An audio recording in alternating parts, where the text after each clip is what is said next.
I'm so excited to be here, and I want to thank you so much.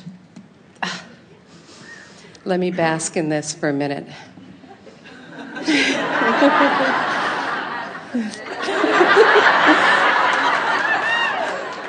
I've been focusing on this for a week, but I want to give you my full appreciation of what Abraham, what Esther, and of course Jerry have brought to me.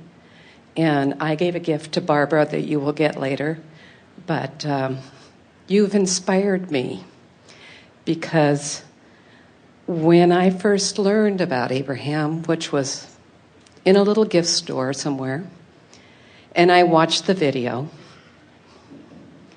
my girlfriend and I knew there was a new path for both of us. Me, I was a recent widow after a 36-year marriage, going through grief. And through the process of following my vortex or moving myself from grief to happiness, it has inspired many people around me who've seen my change and my metamorphosis. And I just really don't want to ask you a question, but I just want to say thank you from the bottom of my heart.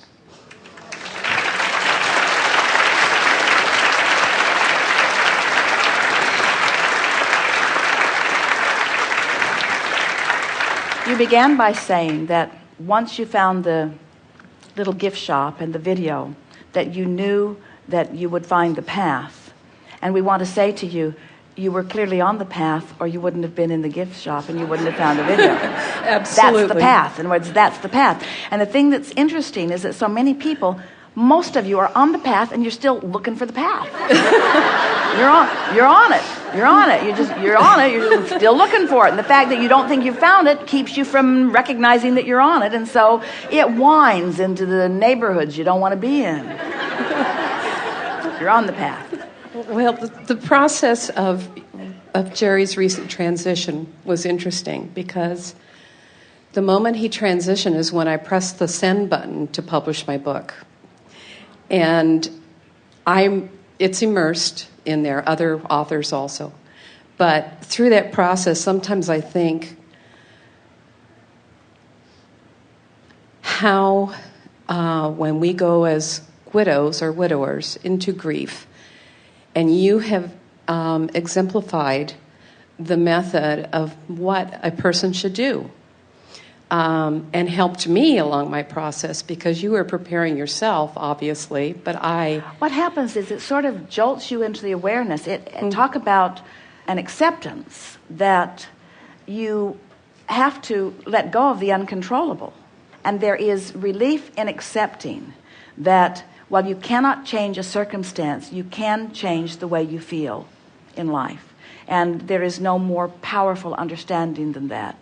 And it's a gift that everyone that you care about who makes a transition before you're ready for them to leave gives to you. Right. When you said in one of the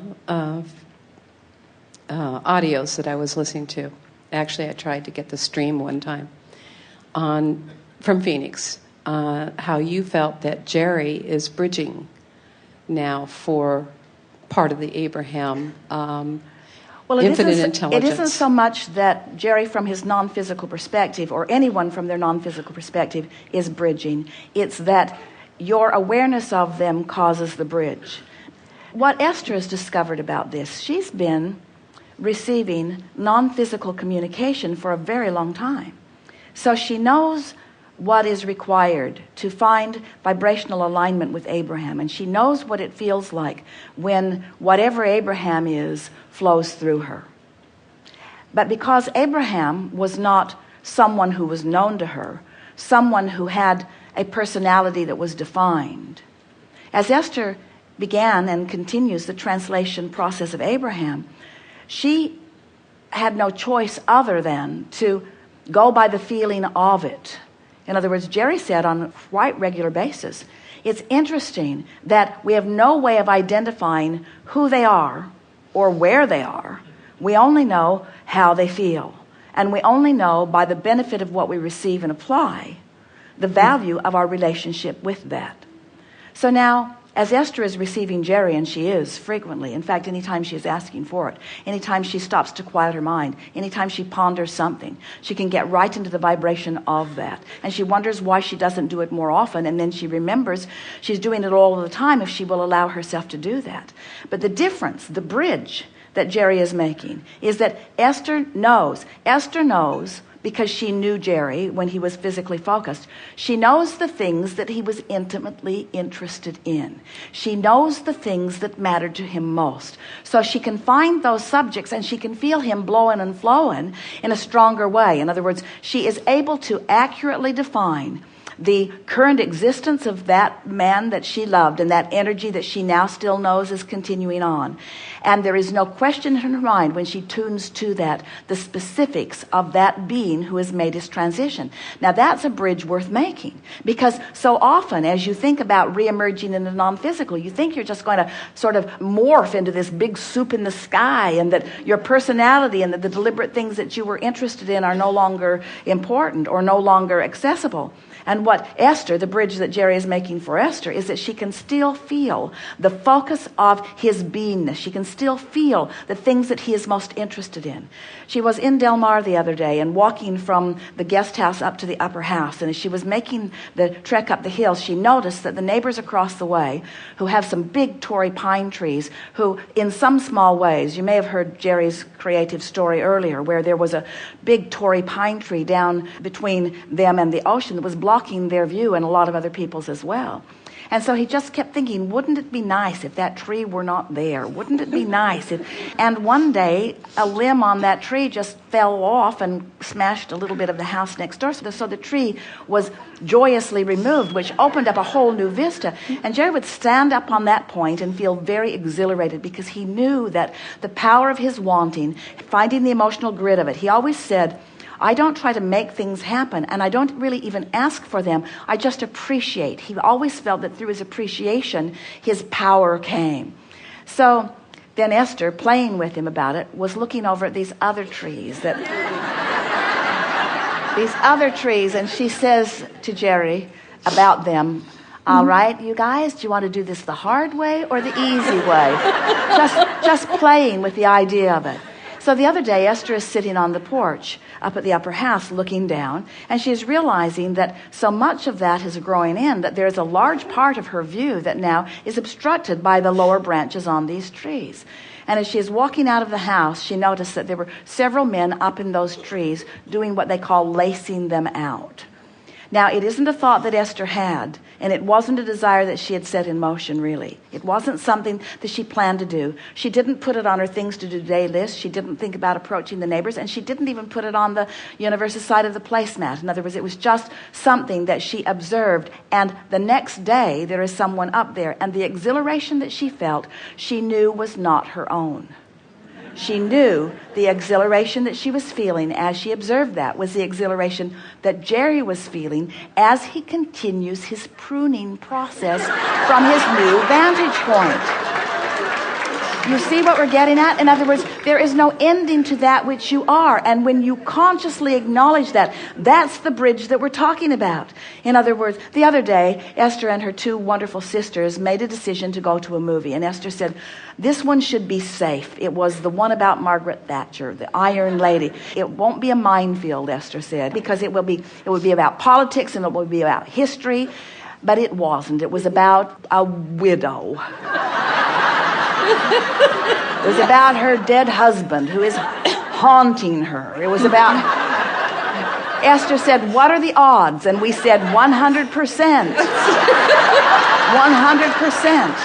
Absolutely. So as she is watching the movie and enjoying it mostly, she felt frustration with the portrayal of the necessity for this woman, in order to not be considered Frail.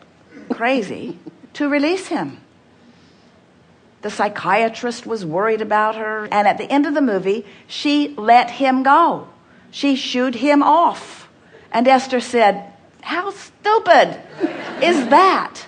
Because the bridge that Jerry is making for Esther is the bridge of eternal life and the bridge of eternal relationship. and the bridge of never-endedness, and the understanding of how intricately involved everyone who is non-physical still is. You wonder why your Earth continues to spin in its orbit in perfect proximity with other planets?